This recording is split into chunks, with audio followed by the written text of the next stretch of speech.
19. Yes. Dah, monggo Gus.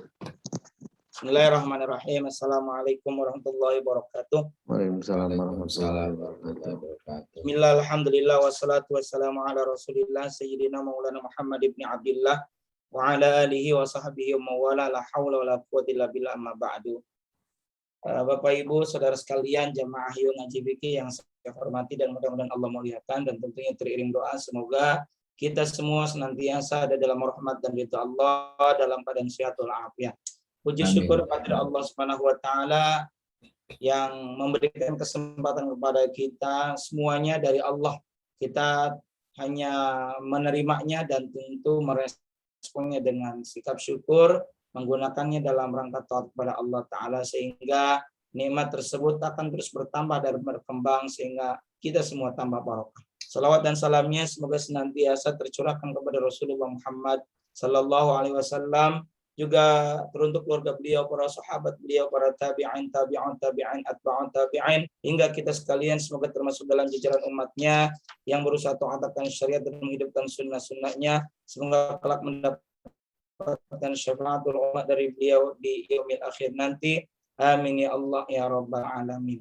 Bapak Ibu, saudara sekalian, jamaah Yuk Ngaji Fikih yang saya hormati dan mudah-mudahan Allah muliakan, malam ini tentu akan menjadi malam yang sangat barokah manakala kita menggunakan malam dan bahkan setiap waktu, setiap kesempatan yang Allah beri untuk senantiasa taat kepada Allah Ta'ala, memperbaiki diri terutama melalui kegiatan taklim seperti rutinitas kita malam Selasa ini.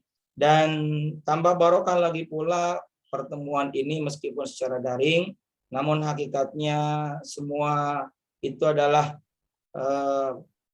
kesempatan dari Allah Ta'ala. Maka kita awali kesempatan ini dengan baca suratul Fatihah. Semoga dengan keberkahan suratul Fatihah Allah memudahkan segala urusan kita dan hasil maksud yang dicita-citakan. Ala hadhihi niyya wa ala kulli niyatin salihah ila hadratin nabiyil mustafa Muhammadin Rasulillah sallallahu alaihi wasallam wa ala alihi wa sahbihi wa dzurriyyatihi wa li baiti wal man dakhala fi baitil kiram syai'ul lillahi lahum al-Fatihah. A'udzu billahi minasyaitonir rajim. Bismillahirrahmanirrahim. Alhamdulillahi rabbil alamin. Arrahmanir rahim. Maliki yaumiddin. Iyyaka na'budu wa iyyaka nasta'in. Ihdinas siratal mustaqim. Siratal ladzina an'amta 'alaihim ghairil maghdubi 'alaihim waladdallin. Rabbighfirli wa liwalidayya. Amin. Bismillahirrahmanirrahim. Kita lanjut pembahasan tentang salat dari kitab Matnul Ghayah wa Taqrib. Ya. Doakan saya semoga sehat selalu, diberikan kekuatan keberkahannya. Bismillahirrahmanirrahim. Faslun wa syara'itu sholati qabla dukhuli fiha khamsatu asya'a. Nah, kemarin syarat wajib sholat dan pelengkapnya itu sholat-sholat sunnah. Gitu ya, Kang Tris, ya betul? Di catatan saya begitu. Sekarang kita masuk syarat-syarat sholat. Faslun ini adalah satu fasal, wa syaraitu sholati, dan syarat-syarat sholat qabla dukhuli, sebelum masuk fiha dalam sholat, satu asya'a, itu ada 5 perkara. Artinya ada 5 syarat-syarat yang mesti dipenuhi sebelum masuk ke dalam praktek ibadah salat. Nah, apa sih yang disebut syarat? Di sini disebutkan wasyurutu jam'u syartin. Asyurut itu bentuk plural, bentuk jamak dari syarut. Wa huwa lughatan, dan itu syarat secara bahasa adalah al-alamatu, tanda. Sehingga kalau misalnya ini ayam saya ada syaratnya, ayam saya ada alamatnya, ada tandanya, ada ciri. Di syarat secara bahasa itu artinya tanda. Wa syar'an, dan secara syara' ma tatawaqqafu, ma yaitu sesuatu, tatawaqqafu yang menentukan sihhatus sholati, sahnya sholat, alaihi Walaisa juz'an minha. Dan ini syarat bukan bagian dari sholat. Adanya di luar sholat. Tapi ini menentukan sah atau tidaknya sholat. Meskipun ini sah, syarat sah sholat ini adanya di luar praktek sholat, tapi perlu diketahui manakala terjadi dalam tengah-tengah sholat, ya batal. Nanti kita akan bahas, ya. Kita akan bahas. Jadi syarat sah sholat ini syarat yang menjadikan sahnya sholat. Kalau pertemuan sebelumnya syarat wajib, syarat yang membuat seseorang itu wajib melaksanakan sholat misalnya. Dia muslim, maka dia wajib mendirikan sholat. Dia baligh, maka wajib mendirikan sholat. Kalau syarat sah sholat, syarat yang membuat sahnya sholat. Ya. Mana syarat yang pertama? Asyaratul awwalu. Syarat yang pertama adalah taharatul a'dha'i minal hadasi. Suci anggota badan minal hadasi, dari hadas. Ini hadas al-asghari wal akbar. Baik hadas kecil maupun hadas besar. Ini pun indal qudrati, ketika mampu melakukan. Lah, emang ada orang yang tidak bisa melakukannya? Ada. Kata penyusun syarah takrib disebutkan amma faqidu, adapun orang yang tidak menemukan at-tahura ini, dua alat suci, fa salatuhu sahihah, maka salatnya, ya, wa salatu sahihatun ma'a wujubil i'adati alaihi, maka salatnya sah, hanya saja dia wajib mengulanginya. Maksudnya bagaimana? Syarat yang pertama mengharuskan seseorang itu suci dari hadas kecil dan hadas besar ketika mampu melakukan. Bagaimana kalau tidak mampu melakukan, dalam arti tidak menemukan alat untuk mensucikan dari hadas kecil dan hadas besar, maka dianggap dibolehkan, ya, dianggap boleh melakukan sholat meskipun dalam kondisi tidak menemukan alat bersuci. Cuma nanti wajib mengulang. Contoh kasus, kita langsung contoh kasus deh. Pak Jaini sedang di atas pesawat. Dalam beberapa kondisi kita itu diberikan keringanan ataupun dispensasi oleh agama, oleh syariat. Bisa jamaah. Misal kalau berangkat zuhur, kita berangkatnya itu zuhur sekitar jam 1 kita udah berangkat. Jam 1 naik pesawat, berarti zuhur dari Bogor. Kita bisa menjamak kalau dibolehkan. Bahkan dengan qashar. Itu pilihan, silakan dipakai. Kemudian ada alternatif lain, ada. Saya naik pesawat. Di atas pesawat, jarak tempuh atau waktu tempuhnya itu sampai 8 jam. Kalaulah hanya ke Surabaya, mungkin masih bisa. Jamak, qashar, masih bisa. Ya.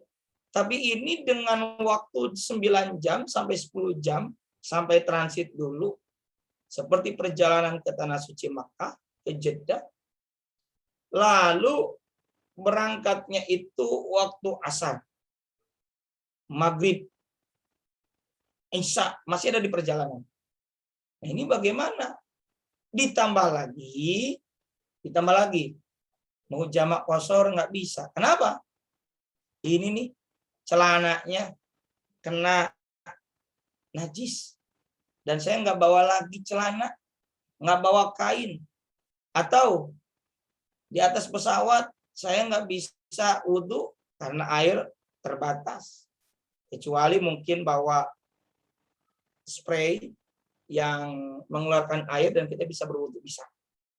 Saya lebih cenderung ke sana menggunakan itu daripada tayamum menggunakan katanya debu di jok. Saya yakin Pak Jenny, Kang Kris, dan teman-teman pernah beberapa kali atau bahkan sering rutin menggunakan jasa fasilitas pesawat terbang. Nah, perkiraan saya dalam mazhab Syafi'i itu tidak ada debu. Sehingga tidak bisa dong. Atau tidak ada alat untuk bersuci. Dari hadas kecil maupun hadas besar. Hadas besar apalagi misalnya. Pas mandi janabat ini nggak nemu. Maka dalam konteks itu, ya ada beberapa dan banyak alternatif sebenarnya. Silakan kalau cuma hadas kecil dengan spray tadi. Ya. Atau kalau misalnya hadas kecil juga bisa tayamum, silakan. Karena membawa sabu tangan di situ seperti teman saya di Malaysia itu saking apik dan sangat ketatnya, dia bawa sarung tangan, dia tempelkan di tanah lalu dia lipat bawa kemana-mana untuk sekali pakai tentunya. Lalu pada inti selanjutnya nih, intinya nggak ada alat untuk bersuci. Itu namanya faqidut tahurain, ketiadaan dua alat bersuci. Bersuci dari hadas maupun dari najis. Hadas itu ya hadas kecil, hadas besar, dan najis. Najis itu seperti di celana kita ada bekas tetesan air kencing, misalnya ya. Maka dalam konteks seperti itu, dalam kondisi seperti itu, kita boleh sholat. Sholatnya sholat faqidut tahurain. Faqid itu ketiadaan tahurain dua alat bersuci. Dan dalam rangka lihurmatil waktu, untuk menghormati waktu saja. Dan nanti ketika sampai tujuan, kita sudah bisa bebersih lagi, sudah bisa bersuci lagi dengan alatnya, maka itu dikodok. Gitu. Berarti yang tadi itu hanya untuk menghormati waktu. Begitu maksudnya. Wa taharatun najasi. Dan yang kedua, suci dari najis. Tapi najis ini adalah alladzi la yu'fa anhu fi thawbin. Najis yang tidak dimaafkan baik pada pakaian, ya, pakaian, celana juga pakaian, wa badanin dan badan, wa makanin dan tempat. Artinya kita harus suci dari najis pada pakaian, pada badan, dan pada tempat. Kecuali kalau yang dimaaf seperti ada darah sedikit, ada bekas jerawat sedikit, ya itu kan maka kita ini sulit menghindari najis yang banyak dari binatang yang darahnya tidak mengalir. Atau apalagi ada satu kondisi banyak lalai itu apa lalai? Apa lalai itu? Kelelawar.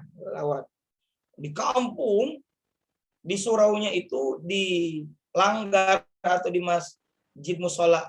Kalau musola biasanya kurang terurus. Kalau masjid musola terurus. Itu banyak kotoran itu. Tapi adanya di sekitaran kita, nggak di depan kita. Itu dimaaf.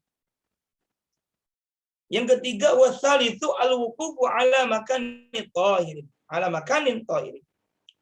Salat yang dilakukan pada tempat yang suci. Itu berarti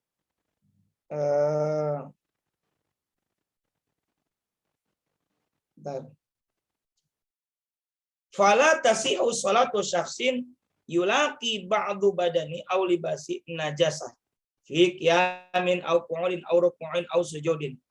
Maka tidak sah, ya.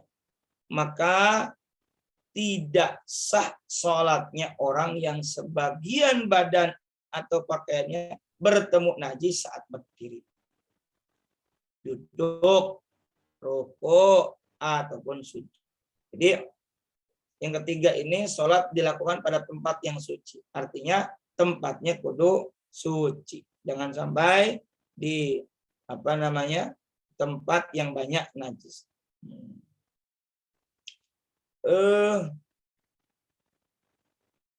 Saya ingin menambahkan nanti di akhir, mau diingatkan tentang najis yang dimaafkan dan yang tidak dimaafkan, ya, supaya nanti lebih tajam lagi tentang najis ini.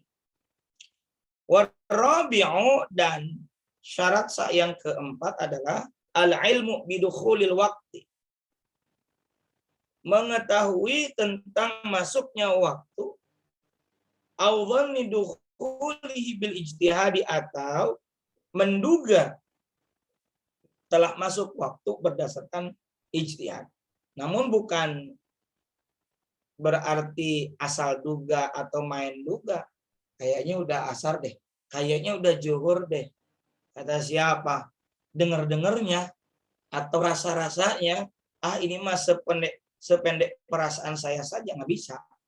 Ijtihad itu ada kesungguhan dalam usaha.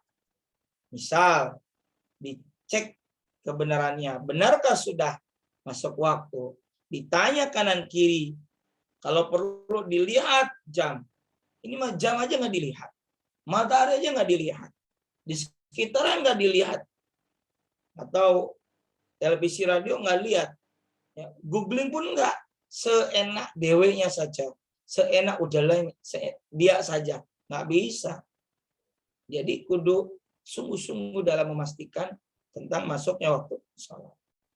Falau shalla bi ghairi dzalika lam tasihha sholatuhu wa in sadaqal waqt.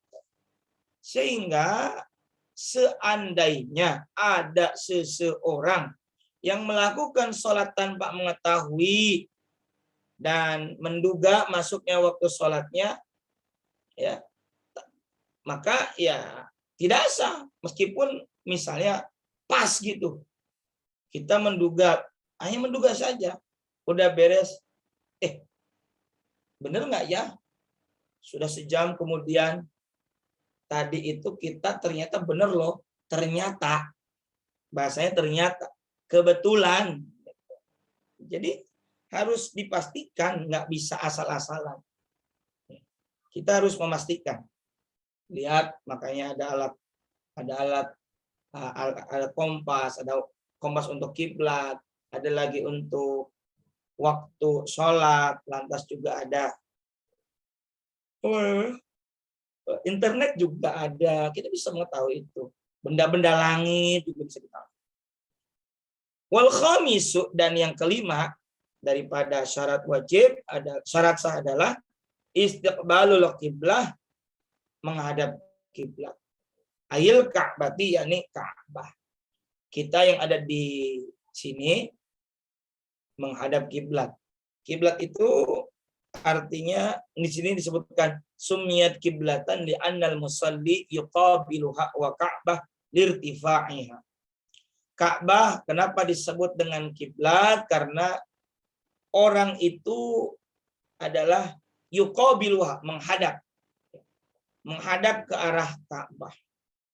Wa Ka'bah lirtifa'iha, dan disebut dengan Ka'bah karena ketinggian itu Ka'bah. Ya. Kita yang ada di tanah air, bukan di tanah haram, bukan tanah haram berarti bukan di sana. Kita itu kiblatnya hanya sekedar hakul yakin. Ya. Sedangkan yang di sana di Masjidil Haram, mereka itu ainul yakin. Ketika kita ke sana, ainul yakin. Nah, bolehkah kita di sini usolli fardhu dhuhri arba'a raka'atin mustaqbilal Ka'bah? Ya. Mustaqbilal Ka'bah, menghadap ke Ka'bah. Nah, para ulama menyebutkan kita menggunakan mustaqbilal kiblah karena arah dari sini. Di depan sono, di depan Ka'bah langsung, ya kita mustaqbilal Ka'bah.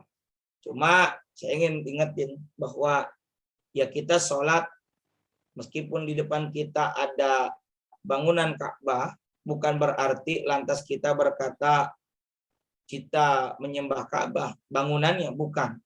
Kita semua termasuk yang ada di sini sholat menghadap ke Masjidil Haram itu sebagai bentuk ketaatan kepatuhan kepada Allah atas ayat fawalli wajhaka syatral Masjidil Haram. Maka hadapkanlah wajahmu kemana? Ke Masjidil Haram, di mana di sana ada Ka'bah.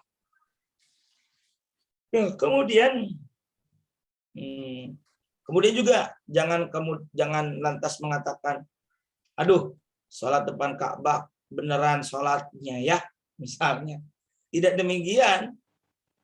Kita juga di sini menghadap kiblat, ya. Jangan sampai ada perbedaan di sini dan di depan Ka'bah. Berarti kalau ada ungkapan kalau sholat di depan Ka'bah, nyaan kalau kata orang Sunda, beneran sholatnya. Berarti waktu di tanah air nggak beneran dong. Ya. Kalau dalam thariqah, dalam tasawuf itu, ya kita itu menghadapnya kepada Allah. Bahkan ada apa istilahnya, kita itu punya hati yang menjadi pusat dalam kehidupan kita. Istilahnya itu kalau dalam thariqah itu apa? Kiblatnya dalam hidup kita itu ya kita tidak lepas dari namanya al-qalb, ya, hati. Kita niat di hati, dan qalbu itu adalah dimensi abstrak ketuhanan. Satu dimensi, satu ruang yang abstrak atau yang batin, yang tidak nampak, bukan hati yang ada di fisik, ya. Dan itu untuk urusan ketuhanan. Makanya saya sebut qalbu itu adalah dimensi abstrak ketuhanan. Oke, kita lanjut lagi. Istiqbalul qiblah, menghadap kiblat. 16 sampai 17 bulan Rasulullah itu sholat menghadap ke Masjidil Aqsa. Kemudian kata Allah mendokumentasikan dalam Al-Quran, qad nara taqallaba wajhika bis sama falan nuwalliyannaka qiblatan tardhaha fawalli wajhaka syatral masjidil haram. Itu ada di juz saya qulu subaha minan nasi ma wallahu Al-Baqarah. Di situ ada ayatnya. Jadi Allah tahu kecenderungan taqallaba wajhika, wajahmu itu kata Allah menghadap kemana dan inginnya kemana. Allah tahu. Allah Maha tahu. Kemudian dipalingkan dan menghadap sana. Ketika peralihan kiblat saat sholat zuhur di rumahnya, di masjid, kalau sekarang sebut dengan masjid kiblat, yang dulu adalah rumahnya Abu Salamah. Jadi ketika sholat zuhur 2 rakaat, lantas ada kabar telah turun wahyu bergeser. Masjid kiblatain itu tidak memiliki satu keistimewaan apapun, sama. Kalau sholat berjamaah di sana ya pahalanya 27 derajat. Dan sisi historis saja, saya kalau ke sana alhamdulillah menyempatkan, dan memang tidak setiap memang rata-rata bimbingan umroh itu tidak menyelenggarakan singgah ke situ, hanya melintas melewati saja dekat Jami'ah Ummul Qura, arahnya itu Universitas Ummul Qura Makkah. Semoga kita semua bisa ke sana lagi ya. Baik, kemudian wastiqbalu habis sadri, dan menghadap kiblat itu dengan as-sadr, dada. Wa syartun liman qadara alaihi, dan ini syarat menghadap kiblat dengan dada bagi orang yang mampu melaksanakannya. Nah, emang kenapa? Ya sebab ada yang tidak bisa. Ya, di sini disebutkan wa yajuzu tarkul qiblah, wa yajuzu, dan boleh apa? Tarkus istiqbalil qiblah, meninggalkan dari menghadap kiblat. Artinya mestinya kita menghadap kiblat dengan dada. Nah, ini penting nih. Ketika sholat kita tidak diperkenankan kita beralih dari arah kiblat. yakni dada kita. Misalnya seperti ini, anak kita sering goyang-goyang. Atau ketika salam, ingat, salam itu masih bagian dari sholat. Salam yang pertama. Ya. Dan minimalnya memang sampai mimnya assalamualaikum. Tapi ketika kita baru assalam belum selesai, kita sudah beralih, itu menyalahi syarat menghadap kiblat ini. Assalamualaikum. Ya, menengok kanan dan kiri, hukumnya sunnah. Tapi ya jangan sampai menyebabkan kita batal sebab beralihnya. Tapi ada pengecualian.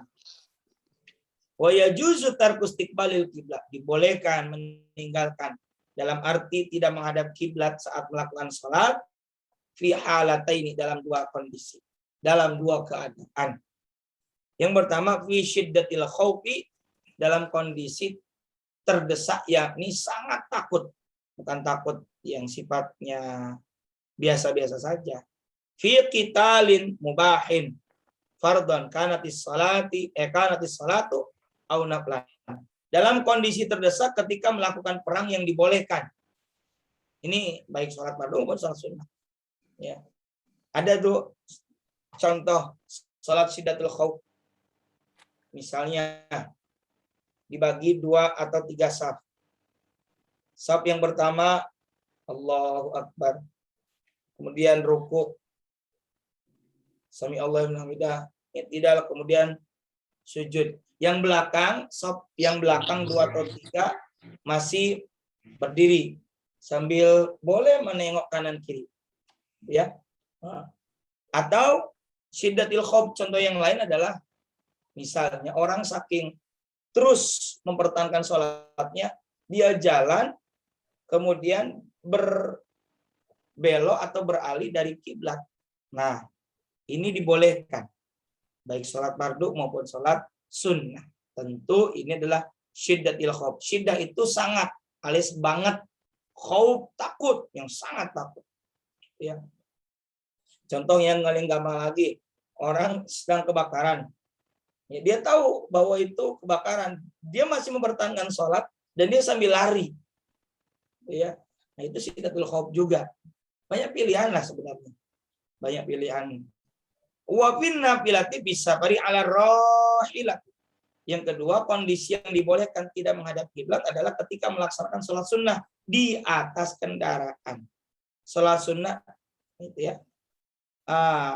Falil musafiri safaron mubahan walau qasiran, sehingga bagi musafir yang melakukan perjalanan meskipun dengan jarak tempuh dekat melaksanakan sholat sunnah menghadap ke arah tujuannya. Tapi ini warokibul dabah, dan bagi musafir yang naik kendaraan tidak wajib untuk meletakkan keningnya di atas kalau dalam kuda itu namanya pelana, ya, pelana misalnya. Tapi dibolehkan berisar. Nah, sebentar.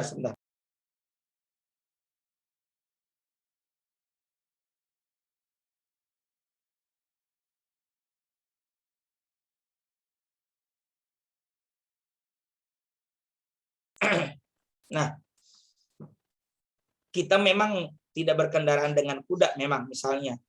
Tapi kita misalnya dengan kendaraan mobil atau pesawat atau kereta atau bus dan sejenisnya. Di sini memang disebutkan tidak menghadap kiblat itu dalam perjalanan. Salat sunnah. Nah, dalam referensi yang lain kita juga dibolehkan dalam sholat fardu itu kita menghadap sesuai arah kita. Karena kalau kita harus menyesuaikan kiblat sono, Allahu Akbar, lalu belok lagi, ini akan menyulitkan, ya. Dan tata cara ketika kita sujud, ruku semua menggunakan isyarat itu dibolehkan, ya. Jika memungkinkan, ya silahkan. Kalau bisa sujud, ini seperti halnya dalam kondisi saya di atas meja, Saya tidak bisa berdiri, saya tidak bisa duduk. Allahu Akbar. Allahu Akbar. Rukuk. Sami Allah liman hamidah. Allahu Akbar. Sehingga sujudnya itu ya lebih bawah. Gitu. Kemudian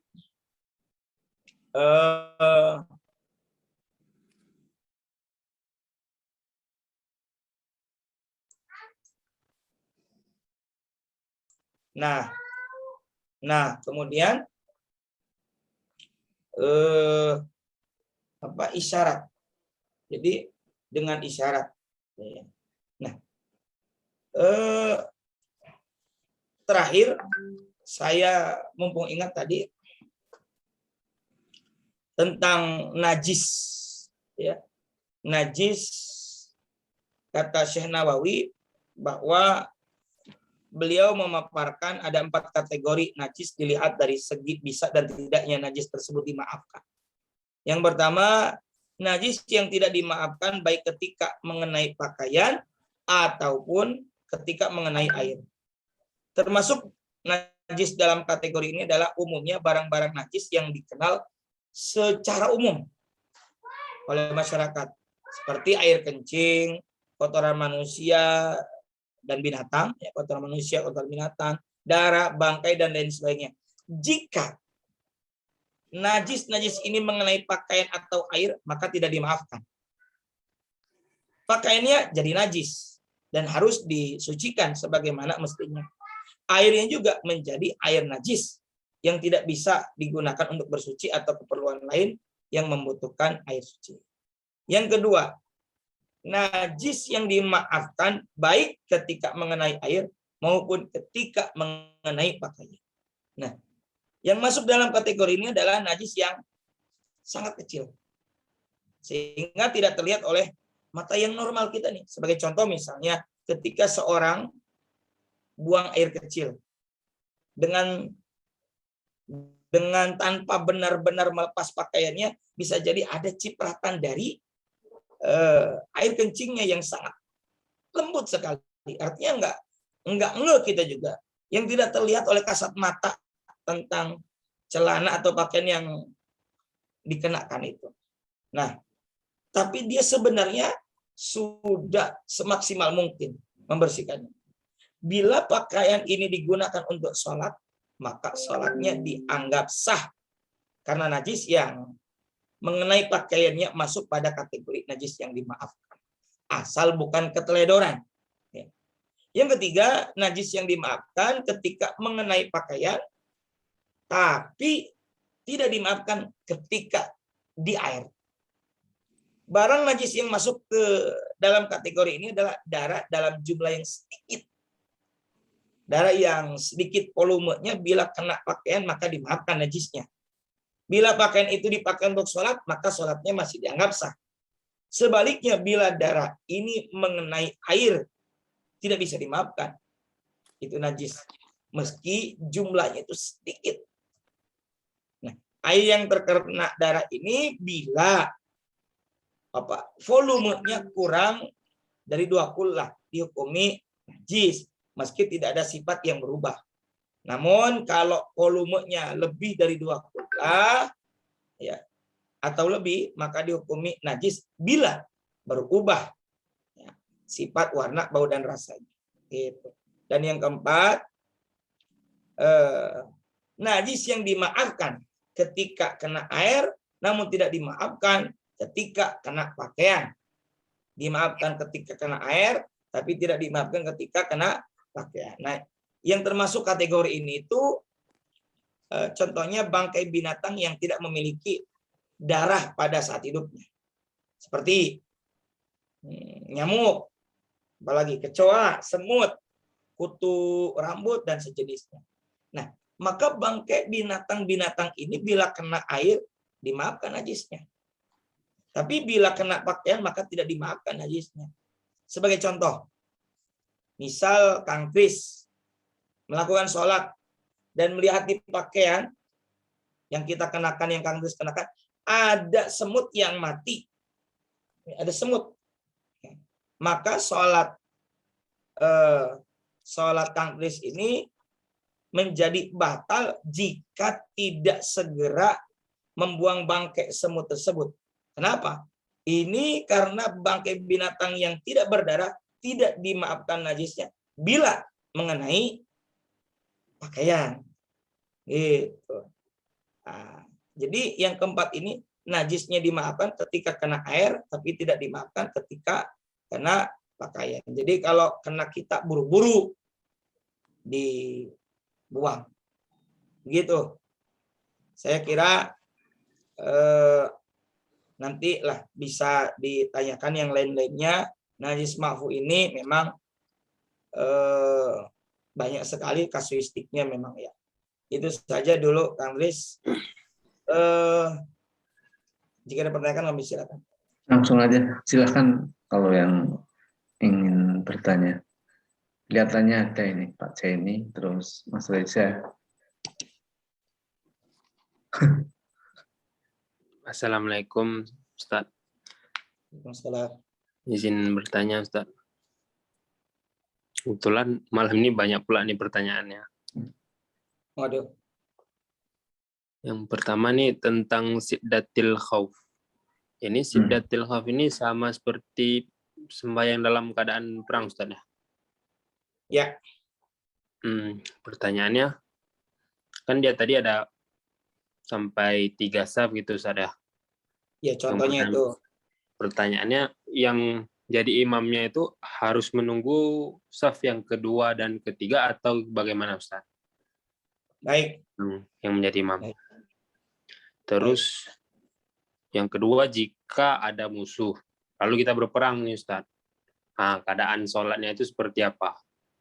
Apa nanti setelah selesai berperang dilanjutkan atau nanti diulang lagi sholatnya? Terus minggu yang lalu kan saya sholat dengan istri saya Ustaz. Terus dalam keadaan sholat itu anak menangis. Nah, waktu menangis itu spontan istri saya kan langsung membatalkan sholatnya, mendiamkan anak. Itu bagaimana Ustaz? Baik. Dua ini. Pertama ini. Baik. Yang terakhir Ustaz. Ya. Tentang najis. Kebetulan pernah kebun saya dimasukin anjing itu Ustaz kan. Terus saya membersihkan bekas tempat anjing itu datang.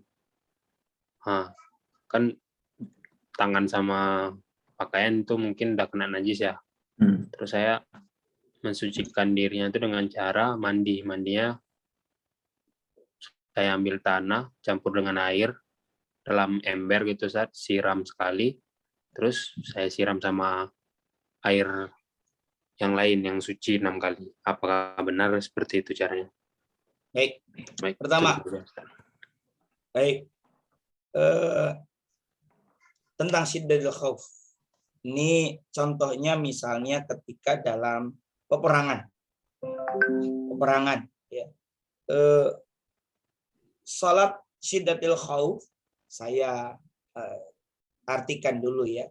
Salat siddatil khauf adalah salat dalam keadaan bahaya atau takut seperti dalam kondisi atau suasana perang. Salat wajib dilakukan dalam keadaan apapun ya, termasuk dalam keadaan bahaya seperti perang. Salat dalam keadaan bahaya dilakukan di waktu kebetulan perang yang tidak haram, ya, seperti pertempuran melawan pemberontak, ya, bugot namanya, yang makar, atau orang yang melawan pemerintahan yang sah tadi, yang makar, atau melawan perampok, penjahat, teroris yang semuanya dibolehkan dalam Islam. Gitu. Itu ada dalam Al-Quran surah An-Nisa yang bunyinya wa idza kuntum fihim faqamta lahumus shalah faqultum ta'ifah. Kira-kira begitulah ayatnya, saya lupa persisnya. Nah, caranya begini.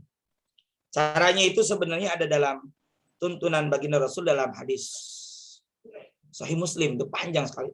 Saya jelaskan rincinya saja dalam bahasa saya.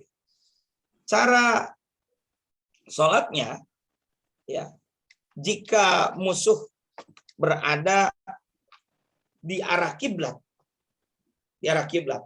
pertama-tama misalnya saya imam ini mengatur pasukan menjadi 2 shaf. Jadi saya contohkan 2 shaf. Shaf pertama dan shaf kedua. Kemudian imam melakukan sholat bersama shaf pertama dan shaf kedua. Nah, ini maksudnya sama-sama bertakbir dan ruku bersama. Allahu Akbar, makmum. Shaf pertama, shaf kedua, Allahu Akbar. Kemudian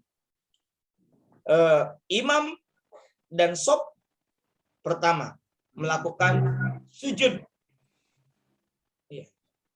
Saya shaf pertama sujud, berarti shaf yang kedua itu berjaga-jaga, bersiaga, ya, menjaga.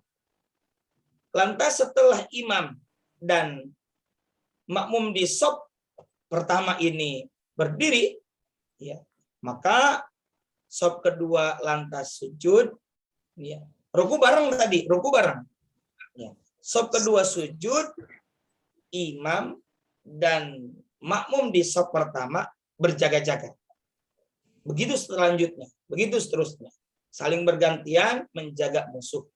Kemudian ya, sholat diakhiri dengan memberi salam bersama-sama. Nah, ini sesuai dengan riwayat Jabir bin Abdullah radhiyallahu taala. Begitu. Jadi gambaran sederhananya seperti itu. Ada lagi cara yang kedua. Kalau tadi berarti musuh ada di arah kiblat.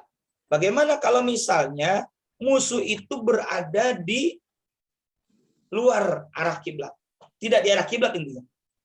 Maka imam mengatur pasukan dan membagi menjadi 2 barisan, ya, 2 shaf. 1 barisan menjaga musuh dan 1 barisan lagi sholat. Nah, kali ini berarti yang 1 barisan menjaga, 1 barisan lagi sholat. Menjaga khawatir ternyata misalnya kita kiblat, di belakang kita ini di arah timur, misal kalau kita ini ternyata ada musuh, maka shaf atau barisan kedua ini menghadap sana, menjaga kita. Begitu. Ya. Nah, jika imam berdiri, ya, jika imam berdiri untuk rakaat yang kedua, maka barisan yang pertama niat qat'us shalah, niat memutuskan qat'ul jamaah, niat memutuskan sholat berjamaah bersama imam. Ya. Jadi begini,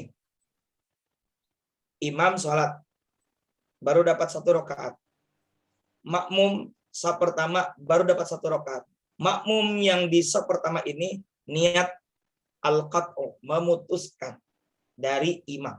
Sehingga apa? Sehingga ketika memutuskan berjamaah dari imam, maka si shaf yang pertama ini melanjutkan rakaat kedua sampai selesai tanpa imam. Berarti sholat sendiri. Sampai selesai sholat dan salam.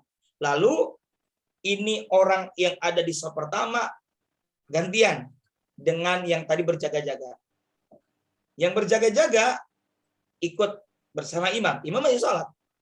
Berarti si rombongan yang kedua ini dia masuk. Gitu. Sehingga masih bisa ikut berjamaah. Jadi kemudian barisan kedua takbiratul ihram dan sholat bersama imam yang pada saat itu sedang berada dalam rakaat yang kedua. Karena agak lama nih imam. Gitu ya. Gitu. Kedua dan ketiga, ya. Ketika imam duduk sedang tasyahud akhir, barisan kedua bangun melanjutkan rakaat kedua. Jadi imam nih beres tasyahud akhir, makmum yang rombongan kedua juga ikut tasyahud, imam salam, makmum ini melanjutkan Mas. Kira-kira begitu ya? Iya. Paham ya? Mudah-mudahan kita nggak ngalamin begitu.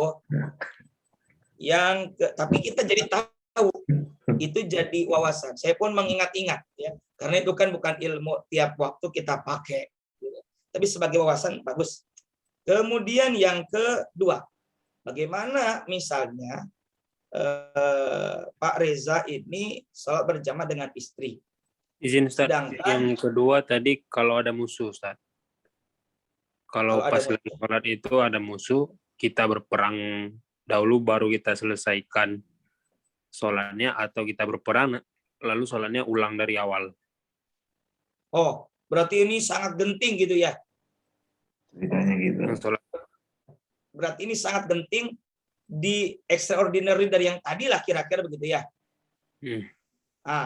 Kira-kira begitu.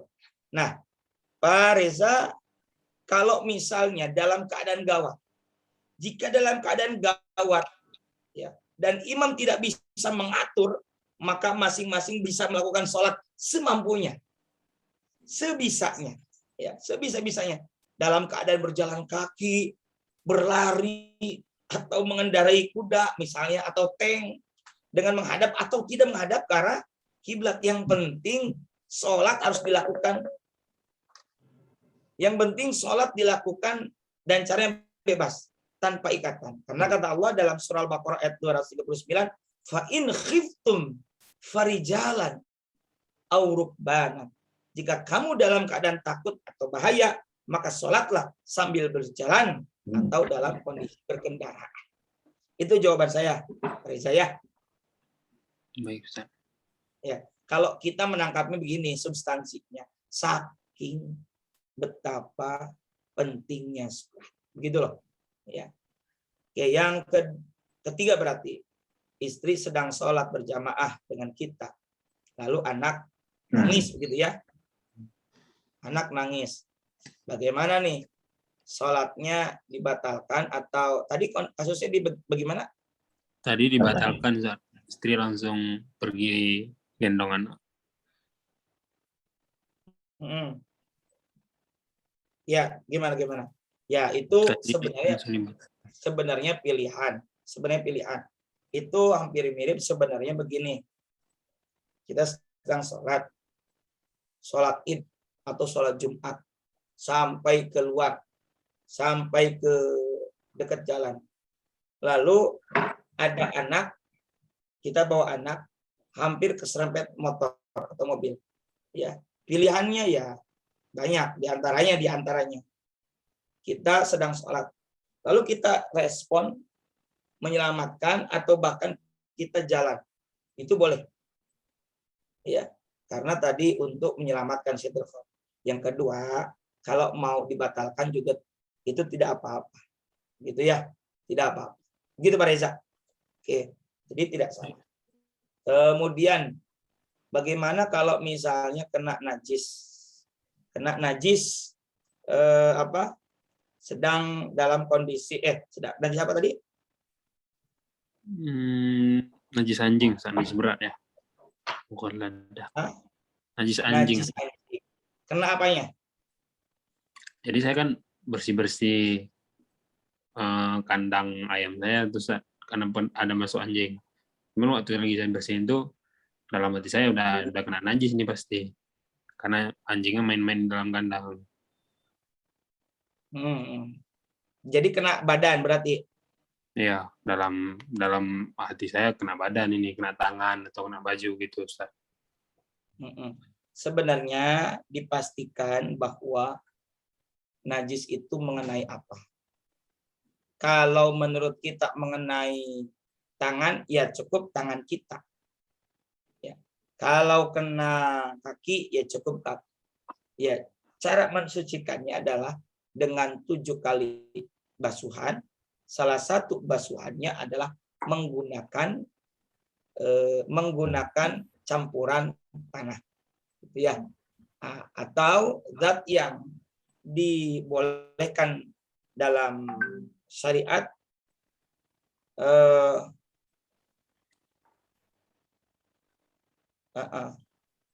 sesuai syariat seperti begini, ada sabun yang direkomendasikan oleh MUI dan sudah halal sebagai penghilang najis mughaladhah anjing itu, maka itu boleh. Ya. Tapi kalau yang dilakukan oleh Pak Reza tadi, saya melumuri tanah, ya, itu boleh karena memang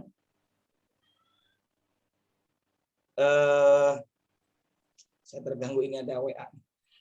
Karena begini, Allahumma sholli ala Muhammad.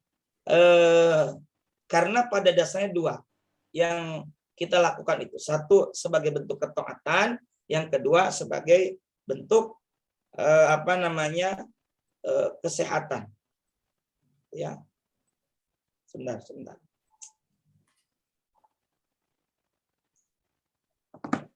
Ya, jadi apa yang dilakukan oleh Pak Reza itu boleh hukumnya. Kita intinya boleh, gitu ya. Karena yang kita lakukan itu satu adalah menuruti aturan syariat, yang keduanya adalah dalam rangka menjaga diri, begitu. Ya, menjaga diri apa? Dari zat-zat yang mematikan seperti virus-virus itu. Jadi memang tujuannya untuk sana. Dan itu justru baru ditelusuri, diteliti belakangan ini, dan memang sudah benar kita menggunakan tanah itu. Dan apa yang dilakukan oleh Pak Reza mungkin sebagai bentuk kekhawatiran. Gitu. Ya, oke. Itu saja mungkin. Ya, itu. Enggak cukup ya. Terima kasih Ustaz. Ya, langsung doa aja. bisa cukup ya. Oke. Kita tutup dengan baca doa. Rabbana infa'na bima 'allamtana. Rabbi 'allimna alladhi yanfa'una, Rabbi faqihna faqih lana. Aqrabatil lana fi dinina ma'alil qutbi mutawakkar. Wa hasbunallahu wa ni'mal wakil wa la haula wa la quwwata illa billahil 'aliyyil 'azim. Sallallahu ala sayyidina Muhammad wa ala alihi wasallam. Alhamdulillahirabbil alamin. Terima kasih dan mohon maaf. Assalamualaikum warahmatullahi wabarakatuh. Waalaikumsalam warahmatullahi wabarakatuh. Terima kasih Ustaz. Ya, Terima kasih Mas Terima kasih, Reza, Gus. terima kasih Pak Ceni. Ya. Terima kasih Patris. Ya, salam.